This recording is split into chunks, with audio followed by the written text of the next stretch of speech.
Mobile અને social મીડિયાની દુનિયા હવે બાળકો માટે ખતરો બની રહી છે।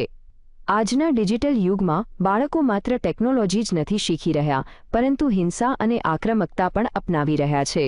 મનોચિકિત્સકોએ બાળકોના બદલાતા વર્તન પર એક ચોંકાવનારું નિવેદન આપ્યું છે। તેમનું માનવું છે કે ડિજિટલ પડદા પાછળ છુપાયેલી હિંસા બાળકના ભવિષ્યને નુકસાન કરી રહી છે। શું તમારું બાળક પણ વાતવાતમાં ગુસ્સે થઈ જાય છે? શું તેની હિંસક ગેમ્સ પ્રત્યેની રુચિ તમને ડરાવી રહી છે? આખરે કેમ વધી રહી છે બાળકોમાં હિંસા? આજના આધુનિક અને ડિજિટલ યુગમાં નાના બાળકોમાં હિંસક વર્તનનું પ્રમાણ સતત વધી રહ્યું છે। માનસિક રોગ નિષ્ણાતો આ બાબતને ભવિષ્ય માટે અત્યંત ચેતવણીભર્યો સંકેત માની રહ્યા છે। મનોચિકિત્સકોના મતે બાળકોના હિંસક વર્તન પાછળ અતિશય સ્ક્રીન ટાઈમ જવાબદાર છે। સોશિયલ મીડિયા, ઓટીટી પ્લેટફોર્મ અને હિંસક વિડિયો ગેમ્સ બાળકોના કુમળા માનસ પર ખૂબ જ ઊંડી અને નકારાત્મક અસર કરી રહી છે। વર્તમાન સમયમાં બાળકો મોબાઈલ પર સતત હિંસક વિડિયો અને આક્રમક દ્રશ્યો જુએ છે। આ પ્રકારના કન્ટેન્ટના સતત એક્સપોઝરથી તેઓ અજાણતા જ બીભત્સ શબ્દો અને હિંસક વ્યવહાર શીખી રહ્યા છે। નિષ્ણાતો ચેતવણી આપે છે કે હિંસક સામગ્રી જોવાથી બાળકોમાં માનસિક સ્વાસ્થ્યને લગતી સમસ્યાઓ સર્જાય છે।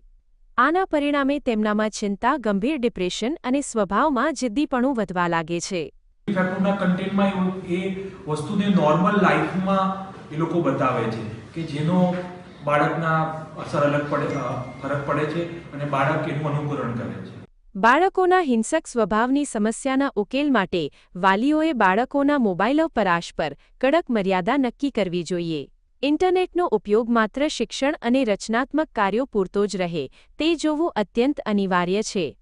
માતાપિતાએ હિંસક ગેમ્સ સામે પેરેન્ટલ કંટ્રોલ જેવી ટેકનોલોજીનો ઉપયોગ કરવો જોઈએ।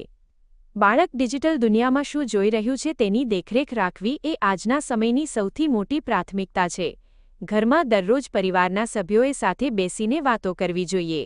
બાળકની દિનચર્યા વિશે પૂછવાથી અને તેની તકલીફો સમજવાથી તેમની સાથેનું ભાવનાત્મક જોડાણ મજબૂત બને છે, જે હિંસક વલણ ઘટાડે છે।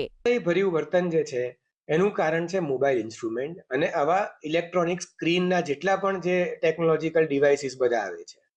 હું જાણું છું કે આ બધી જ વસ્તુઓ અભ્યાસ માટે જરૂરી છે, પણ વાત જ્યારે અભ્યાસ કરતા વધી જતી હોય છે, અભ્યાસ સિવાયના કલાકોમાં કે અભ્યાસ પછીના સમયોમાં પણ આ મોબાઈલના આજે સ્ક્રીનનો ઉપયોગ થતો હોય છે।